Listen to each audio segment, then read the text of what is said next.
Vamos rápidamente al cuadernillo de actividades. Página 49, ustedes tenían como tarea cuadernillo de actividades, la introducción. Tenían como tarea la introducción. Bueno, vamos a comenzar.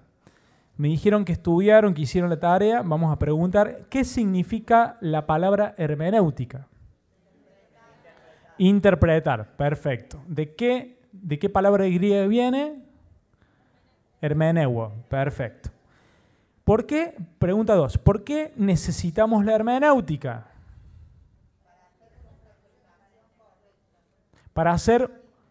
Perfecto, para hacer una interpretación correcta. ¿Qué más? ¿Algo más? Bien, de las lenguas originales, de los modismos. ¿Alguien que quiera agregar algo más? Bien. ¿Cómo?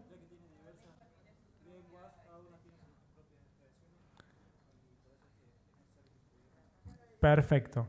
Bueno, para los que no vinieron a la clase pasada, sirve este repaso porque es un resumen de la clase anterior. Entonces, según lo que ustedes me dijeron, ¿por qué necesitamos la hermenéutica? Porque la Biblia está escrita en 3 lenguas que no son las nuestras, que no es la nuestra, en hebreo, en arameo y en griego. Entonces, al traducirlas a nuestra lengua, al español, al castellano, hay todo un proceso de transformación, de adaptación del sentido, y por eso necesitamos la hermenéutica para conocer y para interpretar el verdadero sentido original de esas palabras. ¿Está bien? Seguimos. ¿Cuáles son algunas razones por las que la Biblia presenta problemas de interpretación? Bueno, ya me lo han respondido un poco, pero ¿alguien quiere agregar algo más? ¿Por qué presenta problemas de interpretación? ¿Cuáles son algunas razones?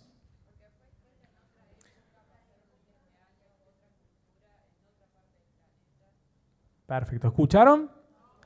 Porque fue escrita en otra época la Biblia. Fue escrita en otra cultura, totalmente diferente a la cultura nuestra. Estamos hablando de la cultura oriental, nosotros tenemos la cultura occidental. Fue escrita en lenguas que ya murieron, lenguas muertas, como el griego koiné, como el hebreo antiguo, son lenguas que no se usan más. ¿Qué otra cosa? Están en otra parte del planeta. Bueno, entonces esas diferencias, que no son pocas, hacen necesario que nosotros interpretemos la palabra de Dios y que podamos superar esos problemas idiomáticos, culturales, de distancia también, no solo territorialmente, sino en épocas de años, en años y épocas, perdón. ¿Alguien más? Sí. Perdón. Perfecto. No pertenece el hebreo o el griego y el arameo, no pertenecen a las lenguas romances. ¿Cuáles son las lenguas romances?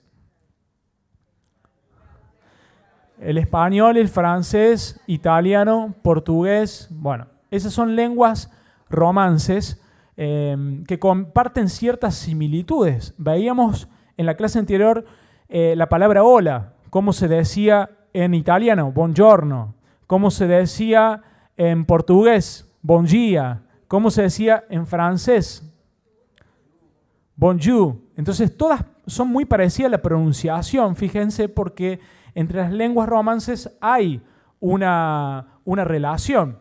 Entonces, el hebreo, el griego y el arameo no pertenecen al grupo, a ese grupo que pertenece al español, sino que pertenecen a otro tipo de lenguas. ¿Está bien?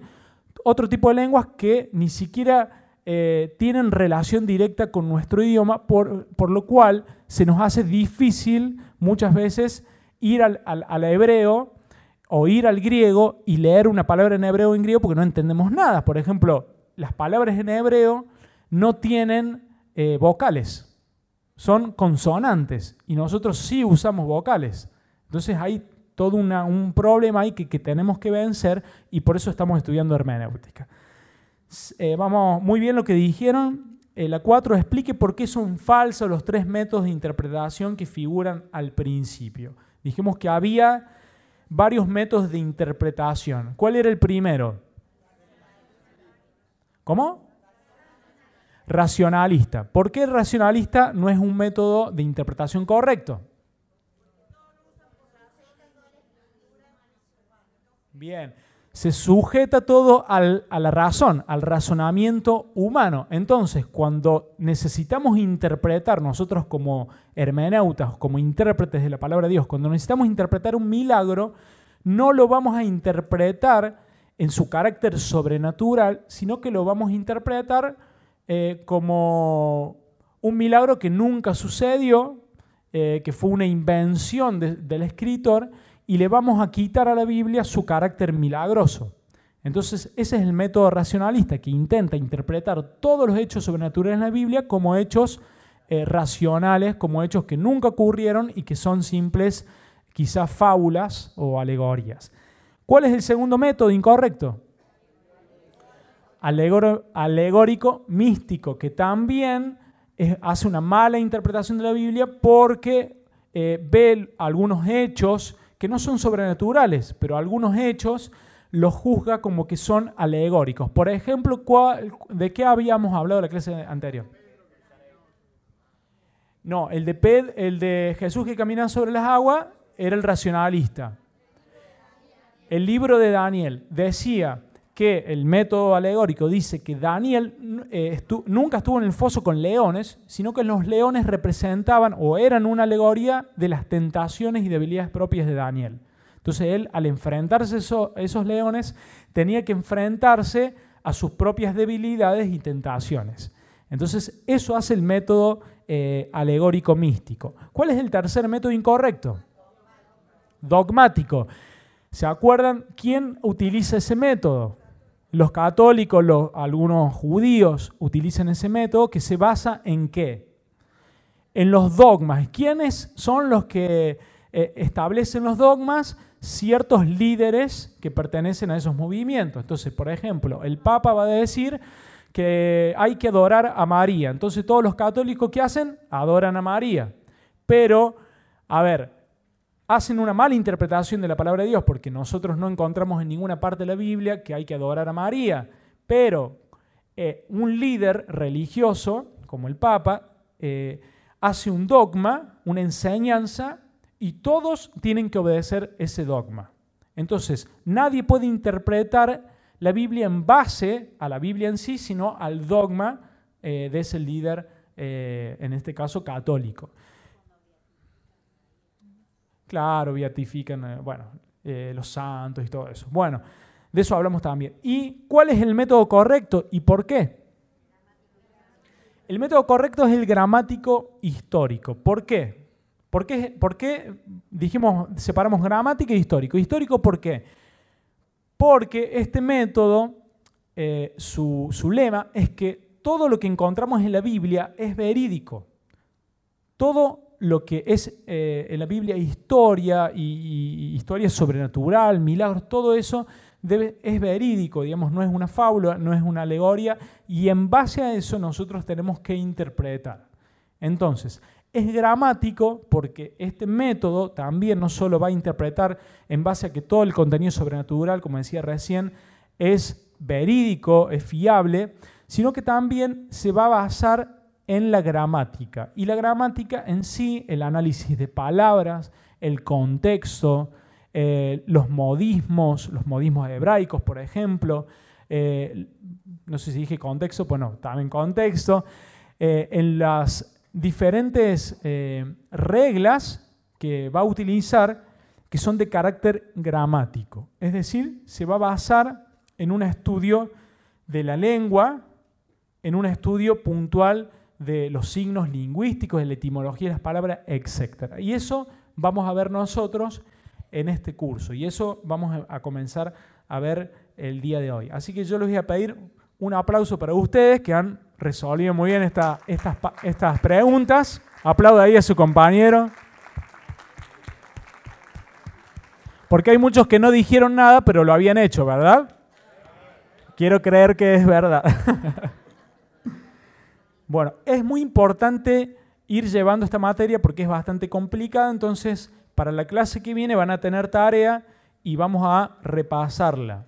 Entonces es importante que ustedes estén al tanto y le vayan llevando la materia, sobre todo los que faltaron la clase pasada, se tienen que poner al tanto de lo que vamos viendo. Vamos a comenzar entonces la unidad número 1, porque la anterior fue la introducción, que lleva como título, dijimos que la hermenéutica está formada por dos partes, la hermenéutica general y la hermenéutica especial. Bien, hay dos tipos de hermenéutica y vamos a comenzar desde lo general a lo especial o particular.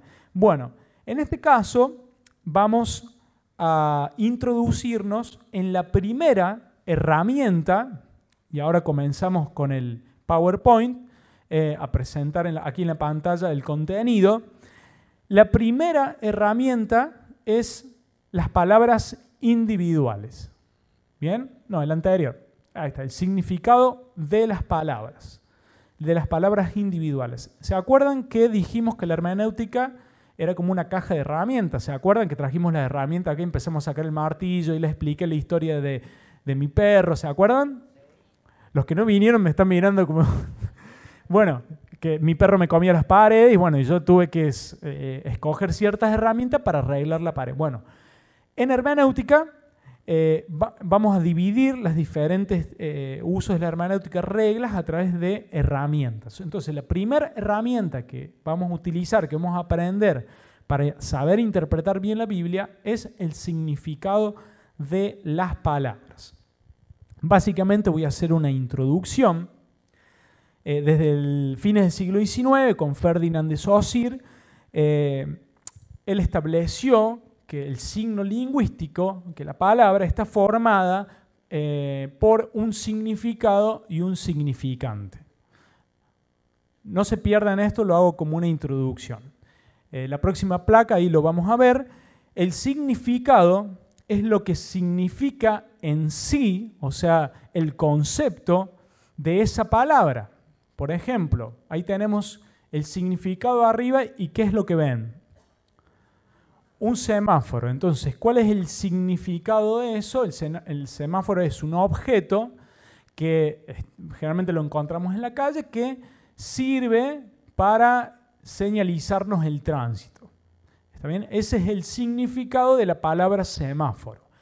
Pero la palabra no solo se compone de un significado, sino también de un significante. Y el significante tiene que ver con la imagen acústica, es decir, con la composición acústica de la palabra. Nosotros usamos para nombrar semáforo, usamos una serie de letras. Usamos la S, usamos la E, la M, la A, la F, la O, la R, la O. Y toda esa unión acústica forma la palabra semáforo. ¿Está bien? Esas dos partes componen a la palabra, el significante y el significado. Nosotros nos vamos a basar en el semáforo, es decir, en el significado, y eso es lo que a nosotros nos va a importar de ahora en adelante. Y vamos a explicar por qué es importante estudiar el significado de las palabras. Las palabras traducidas no siempre expresan el significado exacto o la variedad de significados de una palabra original. Entonces, dijimos que la Biblia está escrita en hebreo, arameo y griego, pero al traducir cada una de esas palabras a nuestro idioma, hay un sentido que fue cambiado o un sentido que fue trastocado. Entonces, cuando vamos al original, conocemos el verdadero sentido de la palabra, es decir, lo que el escritor o lo que Dios quiso inspirar al escritor y lo que el escritor quiso poner en la Biblia en realidad. Entonces, por ejemplo, la palabra arrepentimiento. La palabra arrepentimiento, ustedes lo tienen ahí en el tercer párrafo de su manual, viene del griego metanoeo. Arrepentirse viene del griego metanoeo, que significa cambio de pensamiento o de opinión. Cambio de pensamiento o de opinión. Se compone la palabra de dos términos. Meta, que es trans, y noeo, pensar. es un cambio de pensamiento, es un cambio de idea, es un cambio de dirección. Eso significa arrepentimiento. Pero cuando nosotros vamos a la palabra de Dios, arrepentimiento está en la próxima placa, ¿eh? Ahí estamos. Eso, ahí está, ¿ves? Cambio de pensamiento. Entonces, cuando nosotros vamos a Marcos 1:15, ahí lo tienen en el manual, ¿qué leemos ahí? Dice, arrepentíos y creed en el Evangelio. Fíjense que no dice cambien de pensamiento, o dice cambien de idea, o cambien de dirección y creed en el Evangelio. Usa la palabra arrepentimiento, la traduce, el traductor, el que tradujo la palabra de Dios al castellano, utiliza esa palabra arrepentimiento. Y esa palabra arrepentimiento, ¿cuál es el problema? Que tiene ciertas connotaciones sentimentales. Porque uno dice, bueno, te tenés que arrepentir y aceptar a Jesús en tu corazón. Sí, me arrepiento de todos mis pecados, dice la persona, acepto a Jesús en mi corazón y soy salvo. Y nosotros tomamos la palabra arrepentimiento como un acto que se hace en el momento.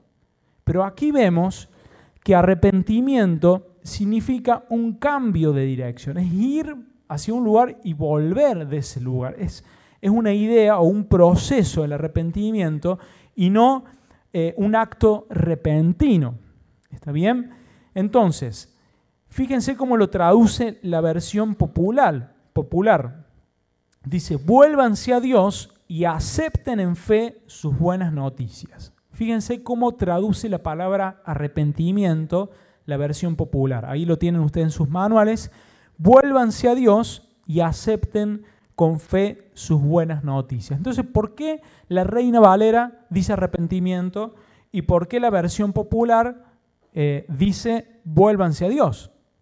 Porque la versión popular es mucho más fiel a la traducción original. Es mucho más fiel porque toma el sentido y el significado exacto de la palabra arrepentimiento, que significa cambio de pensamiento, opinión o volverse a Dios o cambio de dirección. Lo que pasa es que el lenguaje, ya lo vamos a ver, y eso yo voy a enganchar con lo que estás diciendo vos. El lenguaje es un organismo vivo, esto lo tenemos que entender. Está constantemente cambiando. Lo que para mí en un pasado era lo mejor, para hoy quizás no, porque no se actualizó. Entonces la Biblia se escribió, o la Reina Valera, o las versiones antiguas, se escribieron en un determinado tiempo. Ahora, el lenguaje fue evolucionando, fue cambiando, entonces necesita la Biblia irse adaptando al lenguaje actual. Entonces, para un tiempo la Reina Valera quizás fue la versión más fidedigna, quizás la que más se acercaba al original, pero eso va cambiando porque vamos estudiando nosotros y vamos descubriendo, y actualmente hay muchos estudiosos, muchos hermeneutas que siguen descubriendo nuevos significados. Entonces eso va en las nuevas versiones, se va actualizando. Hay cosas que la Reina Valera las traduce exactamente y hay otras cosas que no.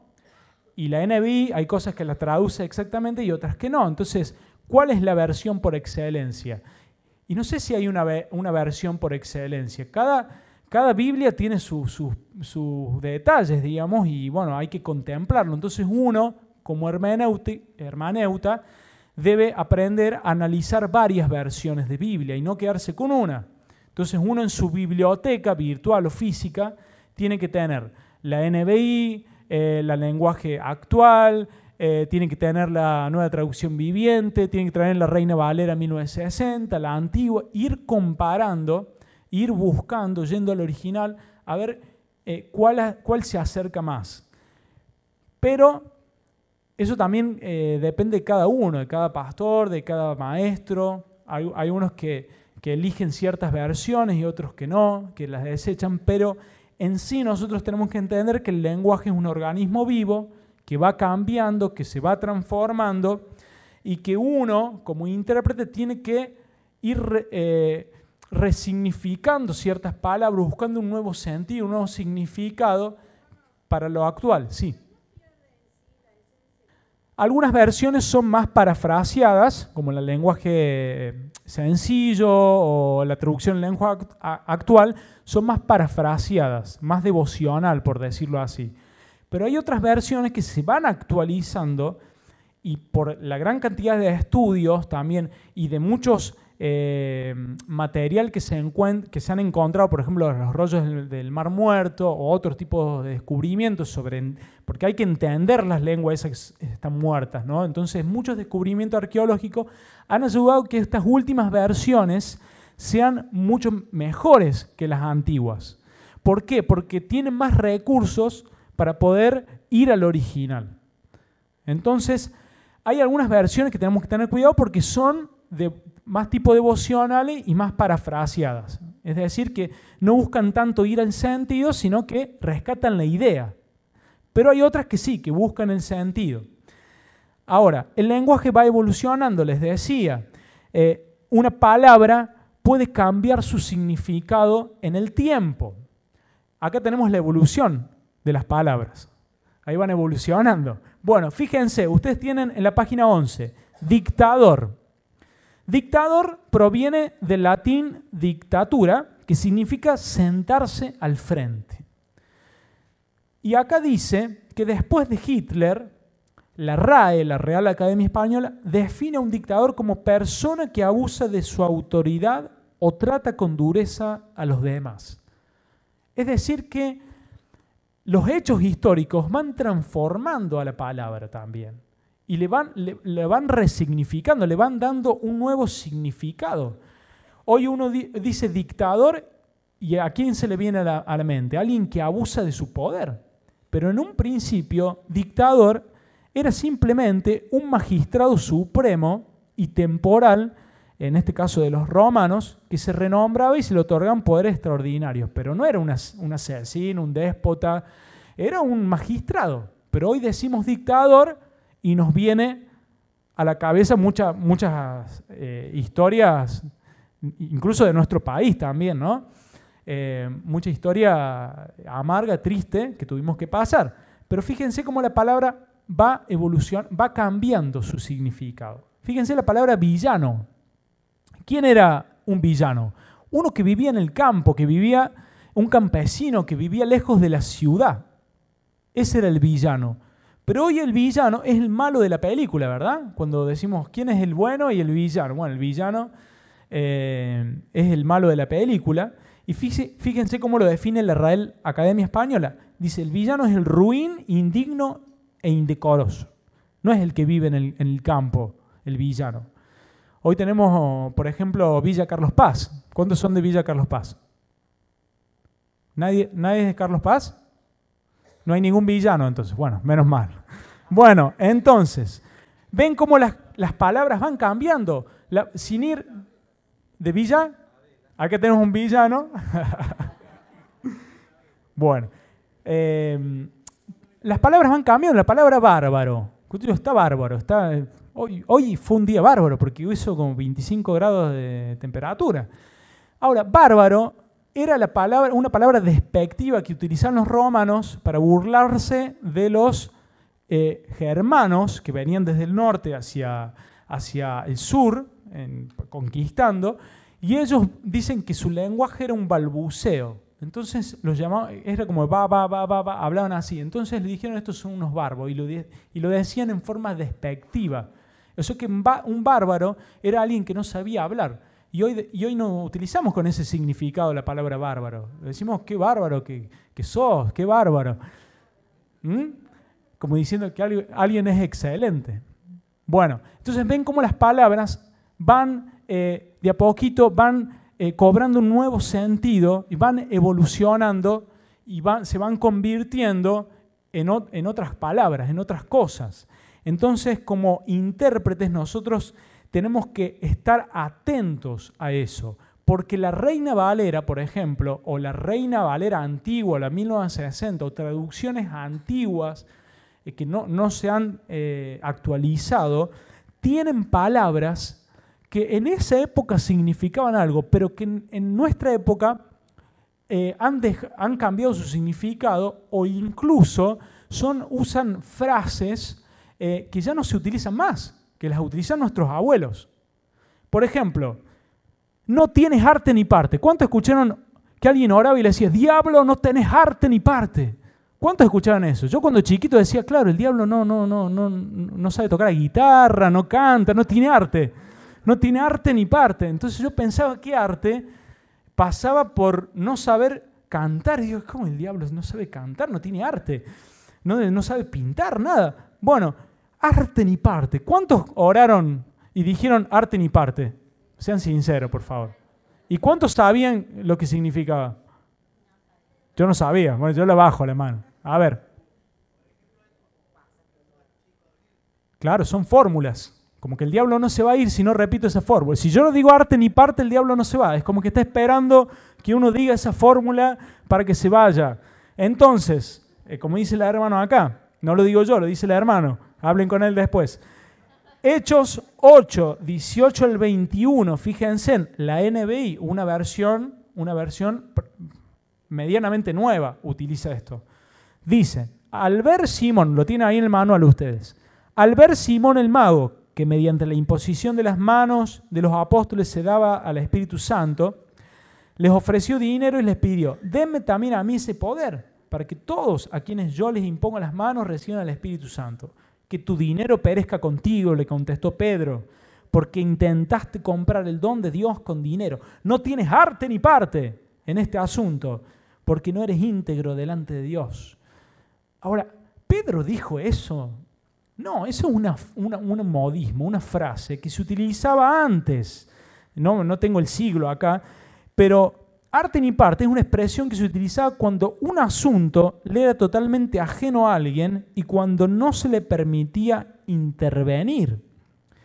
En realidad, este arte ni parte no tiene que ver con una expresión artística, no está hablando de arte como recién les decía, sino que con el derecho de una persona a hacer algo.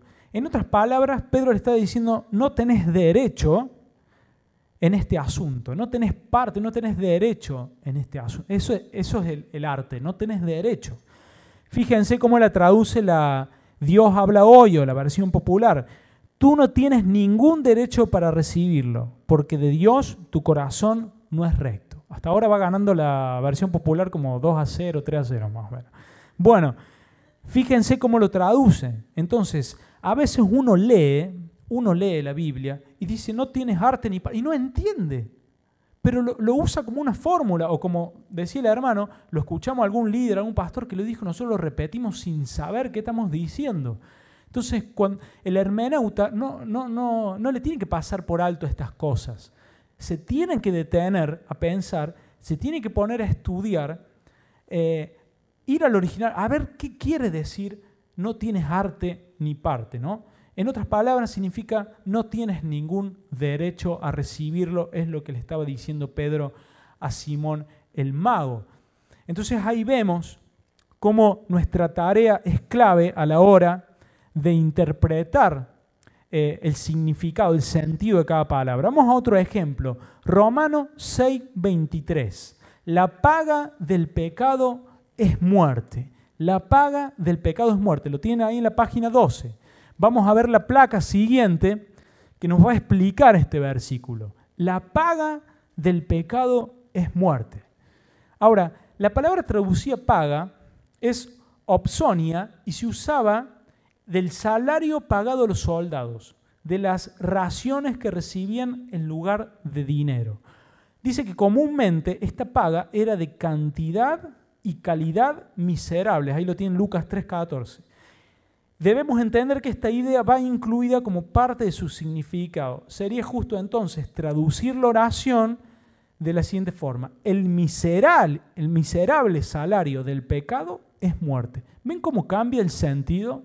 No es lo mismo decir la paga del pecado es muerte que decir el miserable salario del pecado es muerte. Es decir, el pecado te paga un salario miserable. Te paga un salario miserable. Entonces fíjense en cómo cambia el sentido cuando estudiamos la palabra original de la paga, que no solo nos nos explica su sentido original, sino también nos habla de que la paga, que cuando Pablo dice esto, se estaba refiriendo al salario de los soldados que recibían miseria. El pecado te paga igual, te da miseria, te arruina la vida, te deja con deudas, te deja por la lona, no vas a poder pagar nada, vas a ser pobre toda tu vida, porque esa es la paga del pecado. Es un salario, ¿cómo es el salario? Miserable. Y de eso habla la paga. Fíjense cómo cambia el sentido. Ahora, hay palabras, esta pobre, no es un soldado, pero bueno, se parece.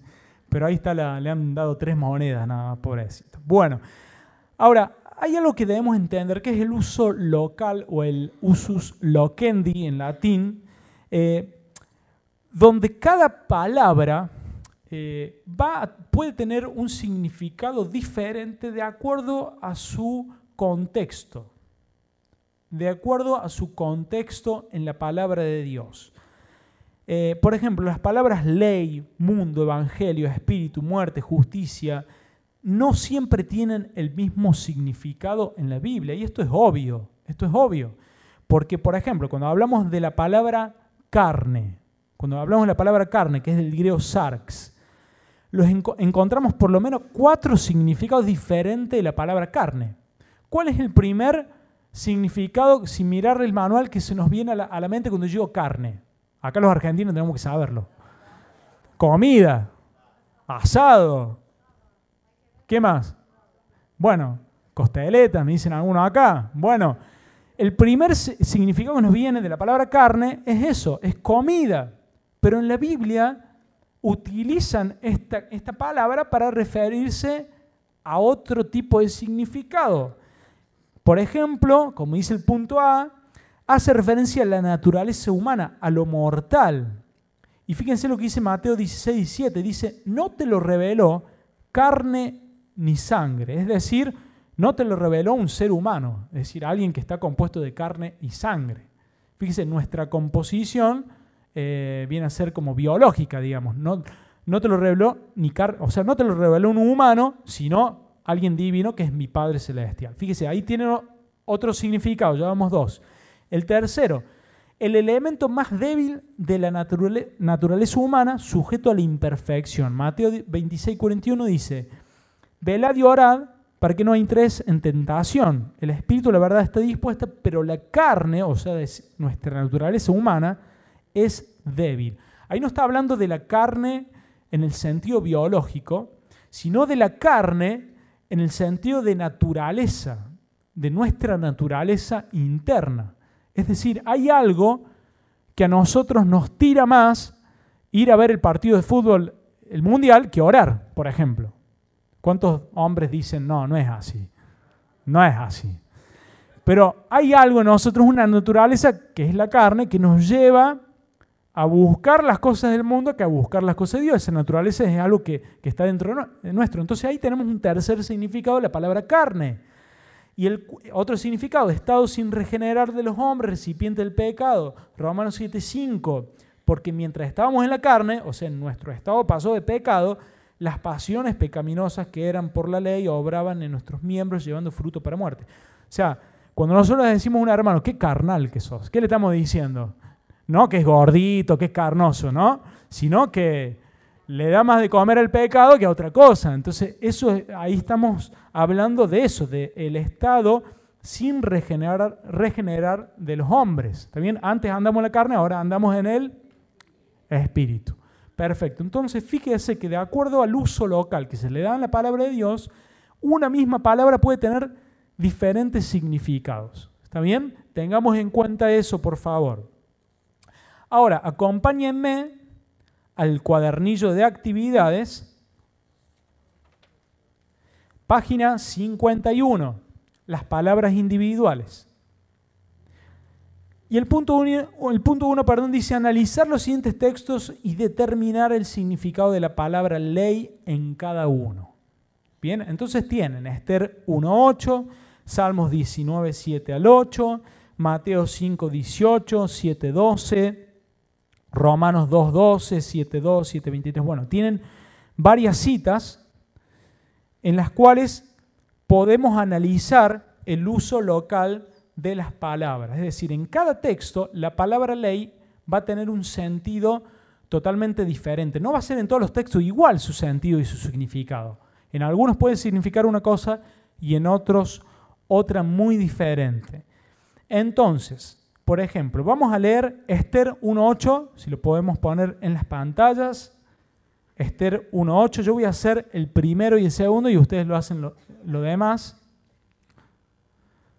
Esther 1.8, eso. Y la bebida era según esta ley, que nadie fuese obligado a beber, porque así lo había mandado el rey a todos los mayordomos de su casa, que se hiciese según la voluntad de cada uno. Ahora, y la bebida era según esta ley. Ahora, ¿de qué ley está hablando? ¿De la ley de Jehová? ¿De qué está hablando? De la ley de un hombre, perfecto.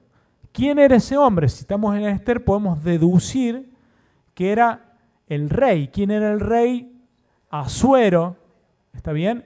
Y se ve que estaba en una fiesta y estaba diciendo que la ley era que nadie fuese obligado a beber.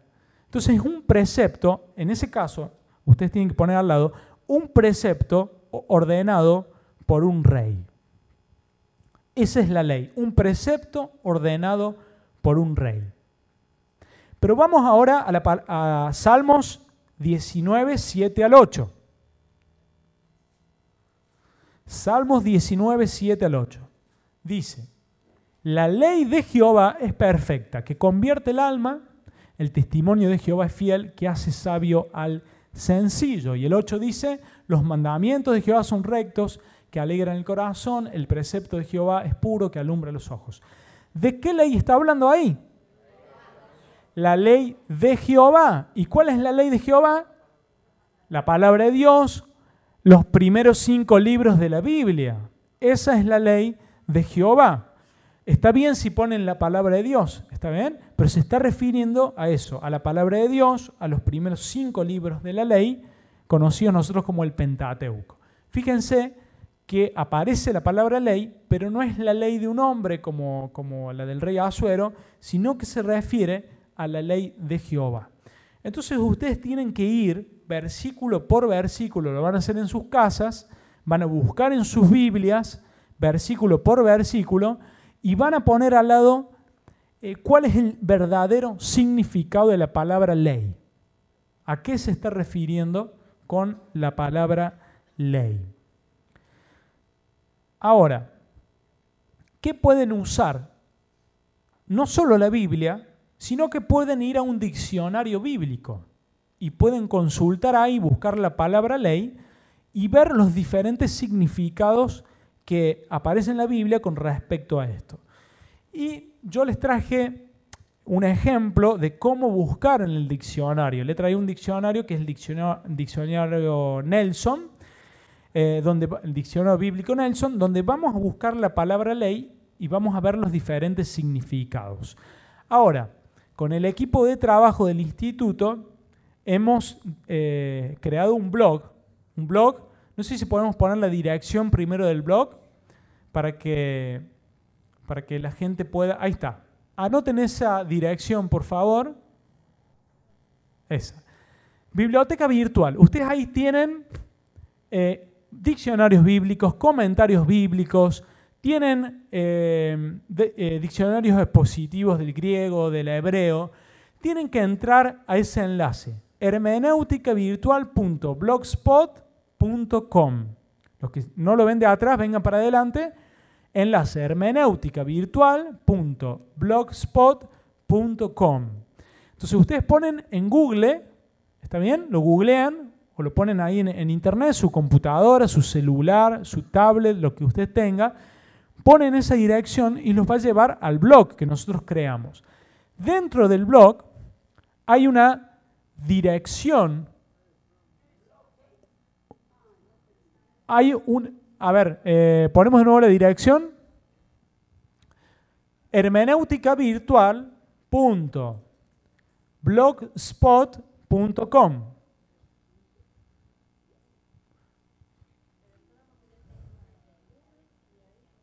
Claro, entran a Google o a otro navegador que tenga, pone esa dirección, los va a derivar a un blog, a una página que es esa, fíjense, en la que nosotros creamos esa página que dice Biblioteca Virtual Hermenéutica. Entonces, fíjense lo que dice ahí, que debemos ingresar a ese enlace. Ahí dice, ingrese a este enlace para poder acceder a la biblioteca virtual. Entonces ustedes apretan ahí ese enlace y le va a abrir, lo va a llevar a la biblioteca virtual. Fíjense todo el material que tienen a disposición para sus celulares, computadoras, tablets, donde lo quieran tener. Tienen diccionarios, no tienen Biblias, eso las versiones las pueden buscar ustedes, pero tienen diccionarios positivos, diccionarios bíblicos, tienen un manual de usos y costumbres de la tierra bíblica y comentarios del Nuevo y el Antiguo Testamento. Entonces, vayan familiarizándose, vayan viendo a ver qué tienen ahí, porque ustedes van a tener que ir seleccionando y buscando información dentro de cada diccionario. No se tienen que quedar con uno solo, tienen que buscar varios hasta encontrar la información, ¿está bien? No hay un comentario perfecto, no hay un diccionario perfecto, tienen que ir buceando y buscando a ver cuál es el que más le puede servir a ustedes. Por ejemplo, yo elegí el diccionario Nelson, que lo vamos a abrir ahora, para buscar, ahí está, ¿ve? Vamos al diccionario, seleccionamos y lo abrimos. Siempre haciendo un clic sobre el diccionario. Ahí está. Ese es el nuevo diccionario ilustrado de la Biblia. Y lo que ustedes pueden hacer es descargarlo en su computadora si quieren, o pueden verlo de ahí. Pero lo vamos a descargar nosotros. Entonces vamos a esa flechita y lo vamos a descargar en nuestra computadora. Fíjense que ahí se descarga el archivo. Ahí donde está haciendo el círculo. Lo abrimos al archivo. Lo abrimos y ahí lo tenemos.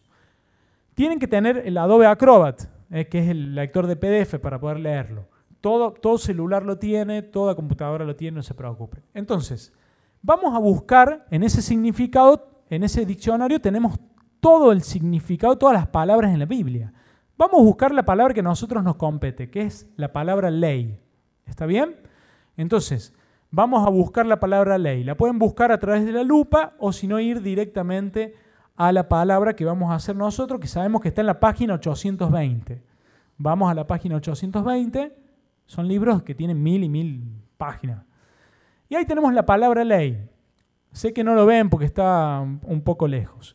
Pero ahí tenemos la palabra ley, no sé si lo podemos agrandar. Ahí vamos a ver que la palabra ley puede venir de la palabra Torah, que es propiamente la ley de Jehová. Ahí dice la palabra Torah. Bueno, ahí tenemos los significados, diferentes significados de la palabra ley, y sabemos que en griego significa nano, y que en nano esa palabra también puede significar no solo ley de Jehová, sino también un precepto, puede significar una disposición. Cuando uno dice, sobre esto no hay ley, es decir, sobre esto no hay nada escrito que sea rígido como una ley. Entonces tenemos diferentes sentidos y significados de la palabra ley. Ahora usted puede ir a diferentes diccionarios y buscar la palabra ley, porque no solo está el Nelson, hay otros diccionarios bíblicos, ir investigando qué significados le arroja. ¿Está bien? Si usted lee en la Biblia y saca el significado de uno de estos versículos, lo pone ahí al lado. Si usted tiene duda, puede consultar en el diccionario bíblico. ¿Está bien? Entonces, no importa si usted tiene usuario o no del Instituto Bíblico, si usted dejó el mail al último, no importa eso. Si usted tiene acceso a Internet, coloca la dirección que dijimos recién, hermenéuticavirtual.blogspot.com, y ahí puede ingresar a este contenido. ¿Está bien? Entonces usted va haciendo eso en su casa y va buscando la información que corresponde. En este caso, busque en el diccionario Nelson. Yo le estoy dando una ayuda. Busque en el diccionario Nelson, ahí tiene el nombre, todo, lo descarga y busca la palabra ley desde allí. ¿Está bien? Vamos a otro ejemplo. en el punto 3, tienen que dar vuelta a la hoja, y aquí nos da un versículo bíblico para que nosotros lo analicemos. Ya terminamos con esto, les explico esto y terminamos. Génesis 24, 16. ¿Qué dice este versículo bíblico? Fíjense, y la doncella era de aspecto muy hermoso, virgen, a la que varón no había conocido, la cual descendió a la fuente y llenó su cántaro y se volvía. Génesis 24, 16. Nos pregunta si Rebeca es llamada una virgen en este versículo. ¿Por qué el escritor agrega a la que varón no había conocido? Si una mujer virgen es una mujer a la cual varón no conoció, es decir, no tuvo relaciones sexuales nunca, ¿por qué está acá el escritor aclarando lo que significa la palabra virgen como si nosotros no supiéramos? Hay algo ahí. Entonces hay que buscar la palabra virgen, porque ahí hay un significado. El autor nos está queriendo decir algo con respecto a eso, con la palabra virgen. Entonces nosotros, si utilizamos la biblioteca virtual, ahí la tenemos, podemos analizar la palabra en original. Y cuando necesitemos analizar una palabra en el original, tenemos que usar el diccionario expositivo Vine o el diccionario expositivo Strong. Nosotros tenemos el Vine acá, ustedes lo pueden descargar. Entonces vamos al Vine para buscar la palabra virgen. Y ustedes en el Vine tienen todas las palabras del Antiguo Testamento primero y todas las del Nuevo Testamento. Como esto está en Génesis, vamos a buscar la palabra virgen en el Antiguo Testamento. Está en la página 410. Entonces vamos a la página 410 para analizar la palabra virgen. Virgen, coma, doncella. Ahí ya nos está tirando una clave. Entonces ahí tenemos un término que es alma, que es el significado hebreo de la palabra virgen. Pero si vamos más abajo, porque ahí nos tenemos que poner a leer todo eso, y ahí leemos en ese párrafo, dice, así que alma se usa más en el sentido de virgen que de doncella, aunque siempre con referencia a una mujer que no ha concebido hijos. Esto hace que alma sea ideal para lo que quiere, comunicar.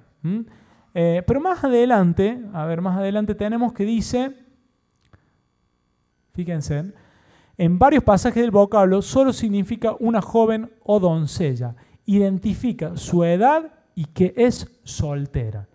Es decir, que en la antigüedad la palabra virgen no tenía el mismo sentido que el nuestro, en la actualidad nuestra. En aquellos tiempos, virgen se le decía a las mujeres que eran jóvenes, que eran de poca edad, que eran muchachas. Esas eran vírgenes. Entonces, ¿por qué el autor acá tiene que aclarar? Dice, virgen a la que varón no había conocido. Porque en realidad virgen significa joven. El versículo debería decir, y la doncella era de aspecto muy hermoso. Joven, o sea, de poca edad, a la que varón no había conocido. ¿Se entiende? ¿Comprenden? Entonces, buscando en el diccionario expositivo Vine la palabra virgen, se dan cuenta que el significado es joven. ¿Está bien? Entonces, prestemos atención a eso. Ustedes tienen que hacer entonces los versículos bíblicos, buscar la palabra ley, lo que significa, y hacer esto que hice yo con el punto 2, que es estudiar la palabra perfecto en Génesis 6:9. ¿Qué significa ¿qué significa perfecto? Noé, varón justo, era perfecto en su generación, que no tenía errores, que era perfecto como Dios. Bueno, fíjense qué significa perfecto en el original. Y tienen que hacer el punto 4, que significa la palabra Seol. ¿Qué significa la palabra Seol en Génesis 44, 29? Vayan, usen el diccionario expositivo, usen los comentarios, busquen el versículo de Génesis 44, 29 en el comentario, métanse, exploren, investiguen, pregunten y empiecen a utilizar esas reglas, esas herramientas que tenemos a disposición. Terminamos. Dios los bendiga. Cualquier consulta, por favor, vienen acá. Ya pueden retirarse, irse a su casa. Dios los bendiga y gracias por la paciencia.